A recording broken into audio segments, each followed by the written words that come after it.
Hello guys, welcome back to this channel. It's Amber's World. If you are new here, welcome. If you are not new here, welcome back.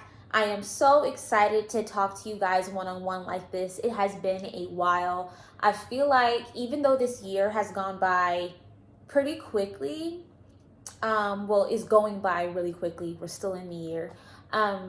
I feel like at the same time, as far as like the timing in between my videos, it's been like forever. I have been so excited to finally record and post this video, and finally cross over this threshold, this milestone in my flight attendant career. I have finally got through my 6-month probationary period. And I know you guys are like, okay, 6 months, okay, that's not, you don't understand. This past 6 months has been,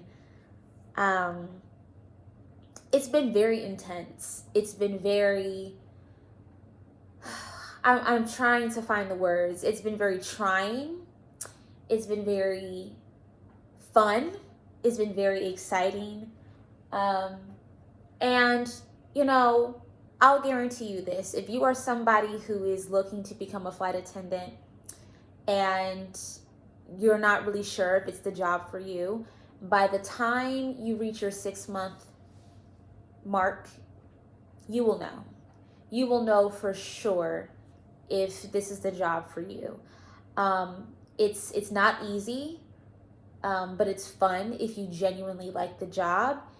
And it's not the job itself that is hard. Like the job of a flight attendant, meaning boarding, operating the flight, and deplaning, that's fine. It's everything outside of that that I feel like really tests you as a flight attendant and as a person. So where do I begin? Of course, you know, some of you have been watching me since the day I graduated, when I posted my first initial videos of my training, and have been following me throughout my entire journey up until this point.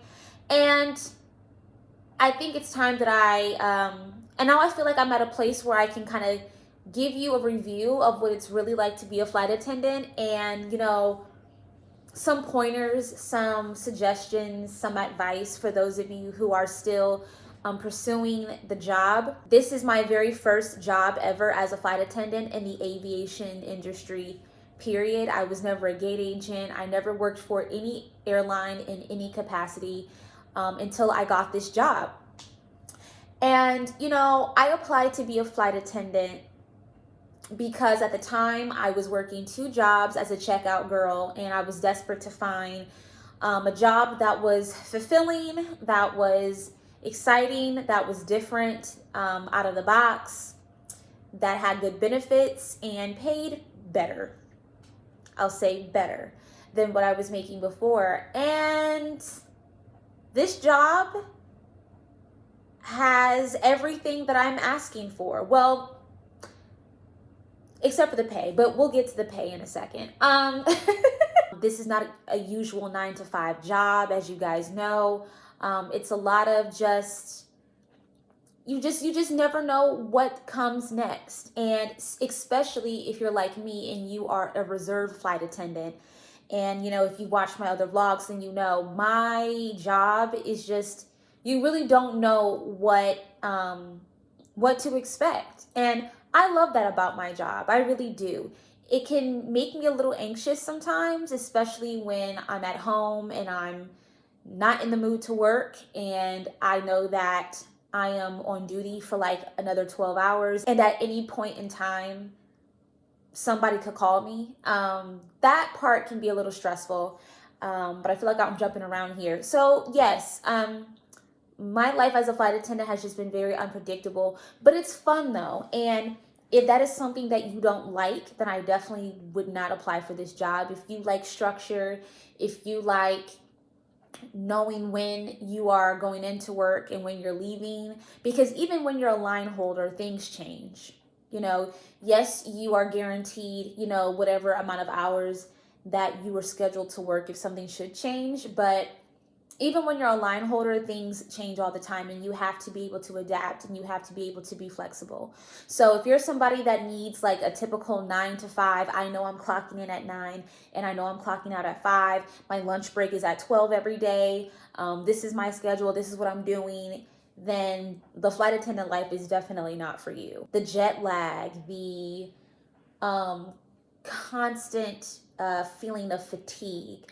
I have slept in this 6 months more than I have slept in the last 2 or 3 years. And that includes the year 2020, because I slept a lot during 2020. And I feel like my body is just now getting to a point where it's getting used to just the constant travel, being up in the air, down on the air. It's a lot on the body. It's just a lot on the body. And so that is my warning to you guys. You will be tired, very, very tired, if this is a job that you are not used to. Not to say that experienced flight attendants don't get tired, but it's a huge adjustment. And there were times where I was just like, gosh, I just do not feel like myself. I just don't feel like doing anything. And it doesn't help that we're in the middle of a pandemic as well. But yeah, I just really, really can't stress that enough. Like, take care of yourself. I have had to be so intentional about what I eat. And don't get me wrong, sometimes I still eat like crap because the way that my money is looking like right now, and like I said, I will get to the money part in a second. I have, had to, go the cheap route in what I eat. And I hate that, but, I am trying to make do with what I have. And it doesn't help that, out of 7 days in a week, you're home for maybe 3 days, and then you're on the road, not on the road, but you're in the air the other. So it's just like, with this unpredictable schedule, you never know when you're home and you can actually cook your food, and when you kind of have to make do. And I want to emphasize that the reserve life is honestly the biggest part of why a lot of people quit in the early stages of becoming a flight attendant. 3 of my fellow graduates have quit. 3 of my fellow classmates did not make it. They weren't able to make it work, and I don't blame them, because along with the sacrifices that you have to make, along with the fatigue, along with the anxiety of making sure that you get where you need to get to, especially if you're a commuter. Luckily, I'm not a commuter, but there were times where I definitely felt stressed about getting to work on time. The pay isn't that great. The pay isn't that great in the beginning. And, I'm just keeping it 100 with you right now. The pay at the very beginning is not great at all. My first few checks, I looked at my bank account like, what in the world? And there were times where I barely made my rent, or I was late on it. I'm not ashamed to say it, because I know that this isn't going to be the rest of my life. This is just only a moment in time. But don't expect a large paycheck in the beginning, at least at the regional level. Of course, it's more money when you do mainline, but especially if you are applying for a regional flight attendant position, it also depends on the company. But I will say that the company that I work for probably pays the most, and it's still minus taxes, and if you didn't break the minimum pay, which is 75 hours a month, if you didn't break minimum, you can expect that much minus your taxes and whatever else that gets deducted from your paycheck. So with all that in mind, don't expect a lot of money. And I will say, if you're going to be a flight attendant on the regional level, save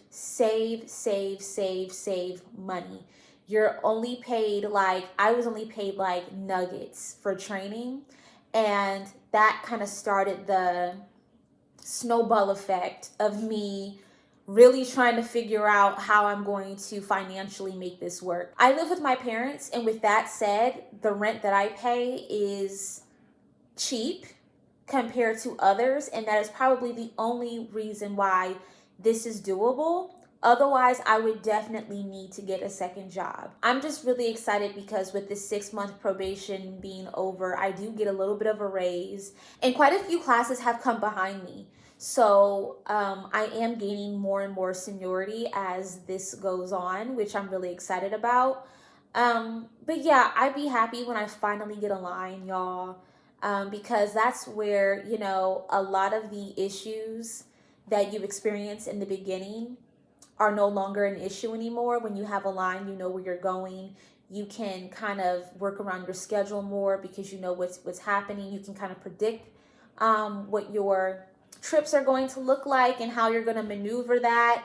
The pay is better when you have a line, and your seniority is up there now, so you can bid for things a lot easier. You can swap trips, you can drop trips, you can pick up trips. It's a lot easier to do that versus when you are a reserve flight attendant. A lot of people aren't going to want to pick up your reserve shifts, especially knowing that they could end up with a ready reserve shift. No, a lot of people aren't willing to do that. Some people are, but you just have to know the right people. And that's another thing. You have to be willing to network in this industry. If you're somebody that doesn't like to talk to people, that kind of likes to be to themselves, and guilty as charged, that is me, then that might be a problem for you. Off the rip, you're gonna have your flight benefits, and I will say that while you are kind of getting through the trenches of reserve life, or just being a junior flight attendant, travel. This was the best advice that one of my instructors gave me. Travel. Use your flight benefits when you can. Go everywhere, anywhere. Y'all saw my vlog where I took a day trip to Paris. That was one of the most random decisions that I ever made, but I'm so glad I did that because it gives me a why for why I am in this job and why I'm sticking with it. Don't get me wrong. I'm not just a flight attendant because I like the travel. I genuinely like being a flight attendant. It's such a fun job. It's a very rewarding job. And mainly that is why I'm still here. If you like the idea of being a flight attendant, don't apply. Don't apply. Because I feel like what trips people is that they have this stereotype, this vision in their mind of what being a flight attendant is really like. And then when they get in it and see all that really comes with it, the low pay, reserve life, being tired all the time, the anxiety of, am I going to get called? Am I not going to get called? The early wake up times, getting the crappiest trips, getting all the trips that all the senior people don't want that dropped. There come a time where you're going to be super, super senior one day. You're going to put in the time, you're going to put in the years, and you're going to really see the benefits and experience all the fun parts of being a flight attendant. Better pay, better trips, and better just experiences. But for now, you kind of have to get stuck with all the crappy parts of the job, the nasty hotels, and especially because it's during COVID, a lot of stuff that flight attendants had access to, we don't really have access to now. For instance, a lot of hotels were doing free breakfast. A lot of hotels aren't doing that anymore, or now they charge you for breakfast. And that's if your flight is even leaving late enough for you to get breakfast. It literally has taken me about 6 months to get adjusted to this. I am just now feeling like I am getting used to this flight attendant life. I feel like the lifestyle is becoming a part of me, and it doesn't feel so weird or hectic or chaotic. I no longer feel like a fish out of water in this. Like, I'm starting to get used to how things are, and I'm already flying a little bit more than I did before as a junior flight attendant coming right out the gate. Like I said, quite a few classes have come behind me, so that only gives me more seniority. So you gotta trust the process. One of my instructors said that all the time. Trust the process. You have to trust the process, and you have to be patient with this career. And if you truly want to be a flight attendant and you are ready to take on everything that comes with it, then I say that you made the right choice. You made the right choice. And for those of you who are still, like I said, trying to go for it, trying to get hired, those of you who are putting in applications, who are interviewing right now, I know a few airlines are hiring right now. Go for it. It's still a fun job. It's still great. And it only gets better from here. You have to earn your keep, earn your stripes, earn that seniority, and earn the better trips, the better pay, the raises, all of that. This is not something that, stick with it. Stick with it. Stick with it. That's like the motto. Stick with it. Don't quit. Don't give up. Of course, if you find that you just can't support yourself with this job, and I'm telling you right now, again, if you are on the regional level, I highly suggest that you look into finding a second job if you can, because the pay is it's not a lot. It's not a lot at the beginning, but it gets better. I've had a month where I actually flew for the majority of that month. Like, I only think that I didn't get called. I think I didn't get called only like 2 days that month. And I saw a huge difference in my pay. So that gave me hope. Like, okay, so this is the kind of money that I'm looking forward to, if not more, by the time I'm senior enough to get a line. So that gave me hope, and that gave me, a reason to keep going and to not get discouraged. So yeah, now I'm done. I promise I'm done. Guys, thank you so much for watching this video. I hope it wasn't too choppy and all over the place. I wanted this to be as authentic and genuine as possible. Y'all know how I am. And good luck to all of you, and congratulations to those of you who are just getting started. You did the right thing. And if you find that this really isn't the job for you, that's okay. It's better sooner than later for you to decide that, this just isn't for you. A lot of people in the early stages decide that this isn't for them. But, that's for you to decide. Please subscribe, like this video, leave me a comment, and let me know how you feel about what I said. If you're a flight attendant and you want to add some things, if you want to reiterate some things, I'm open to all of that. Please comment below. My probationary period is over. Hey. All right, bye guys. I see you later. Bye.